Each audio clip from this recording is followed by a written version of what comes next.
final bell rang at Riverside Elementary, echoing through long, quiet corridors that smelled faintly of chalk and floor polish.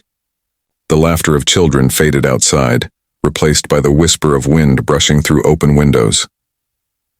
Inside Class 3B, Mr. Ethan Ward, the literature teacher, sat alone at his desk. His tie was loosened, his sleeves rolled up, and his pen scratched steadily over essays. The classroom light flickered softly above him, one of those old bulbs the school could never afford to replace. He sighed, rubbing his tired eyes. His day had started at dawn, taking the bus across town because his old car had finally given up last week. His rent was late again, but even with all that weighing on him, there was warmth in his expression. He read aloud from a student's essay, smiling faintly. "Happiness," she wrote in crooked handwriting, "is when someone notices you're sad. Even if you didn't say it," Ethan murmured. "That's pretty wise for an 8-year-old.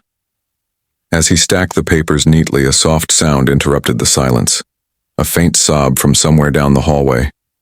He froze, listening. It wasn't loud, but it carried the fragile tone of a child trying hard not to cry. Ethan rose from his chair, following the sound.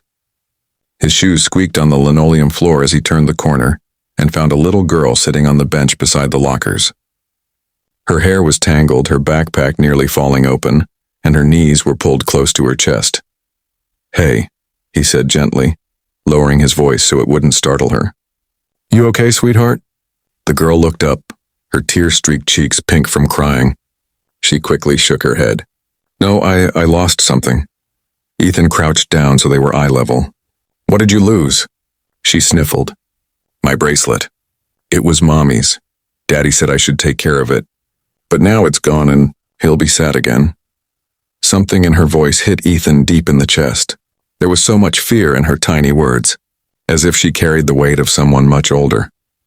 "Well," he said softly, "lucky for you, I'm an excellent finder of lost treasures." Her lips trembled into a shy smile. "You are?" He nodded solemnly. "The best. I once found a kid's missing shoe inside the ceiling fan. True story." The girl giggled faintly, a small shy laugh that made Ethan grin. "Okay," he said, "let's find that bracelet." Together they retraced her steps in the classroom, the hall, the playground. The evening sun was dipping low, painting the world in orange and gold. Just when the light began to fade, something sparkled near the swing set. Ethan jogged over and picked it up, a delicate golden bracelet with a tiny heart-shaped charm. "Found it," he called. The girl gasped and ran over, her pigtails bouncing. "You found Mommy's bracelet." He handed it to her carefully as though it were made of glass. "There you go, treasure hunter." She looked up at him, her big brown eyes filled with relief. "Thank you, Mr. Ward," he said with a smile. "But you can just call me Ethan." "I'm Lily," she said proudly. "Lily Grant," he nodded. "Nice to meet you, Lily. You know, that bracelet must be pretty special." She hugged it to her chest. "Mommy gave it to me before she went to heaven." Ethan froze, then placed a gentle hand on her shoulder. "Then it's even more special," she nodded. "Daddy says people don't do things for free, but you helped me anyway." Ethan smiled, though something heavy stirred in his heart. Sometimes the best things in life are the ones we do just to make someone smile. Moments later, a sleek black car pulled up beside the school gates. A driver in a suit hurried out and opened the door. A tall man stepped out, late 30s, dressed in an immaculate gray suit, every line of him controlled and precise. His expression softened immediately when he saw Lily. "Lily," he called, striding toward her. "You scared me half to death." "Daddy!" she shouted, running into his arms. Ethan watched, smiling faintly, until he noticed the man looking at him. Lily tugged her father's sleeve. "Daddy, this is Mr. Ethan. He found Mommy's bracelet." The man turned, extending a hand. "I'm Adrian Grant. Thank you, Mr. Ward, that bracelet. It meant the world to her mother." Ethan shook his hand. "She's a wonderful kid, sir. I'm glad I could help." Adrian looked at him for a moment, a quiet, assessing gaze, and then smiled faintly. Not many people would have stayed to help a stranger's child. "It wasn't a big deal," Ethan said, but the way Adrian's eyes softened said he thought otherwise.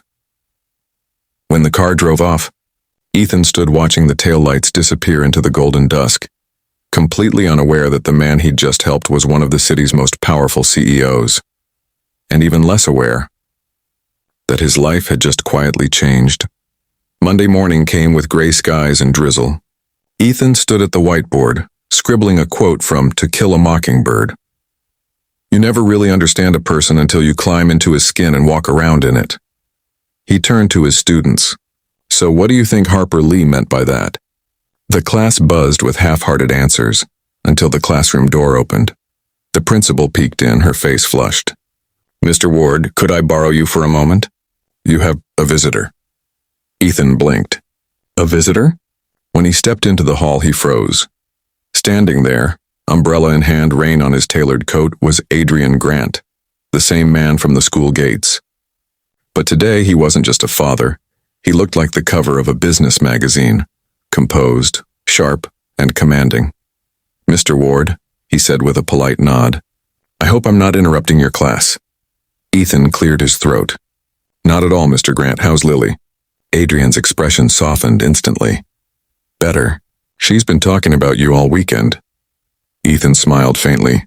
She's a great kid. Adrian paused, then looked him directly in the eye. She lost her mother last year. It's been hard for her. She doesn't open up to anyone.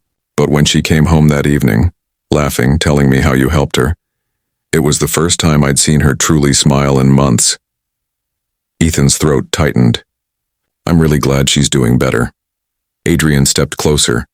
You did more than find a bracelet, Mr. Ward. You gave my daughter something I couldn't buy with all my wealth. Kindness.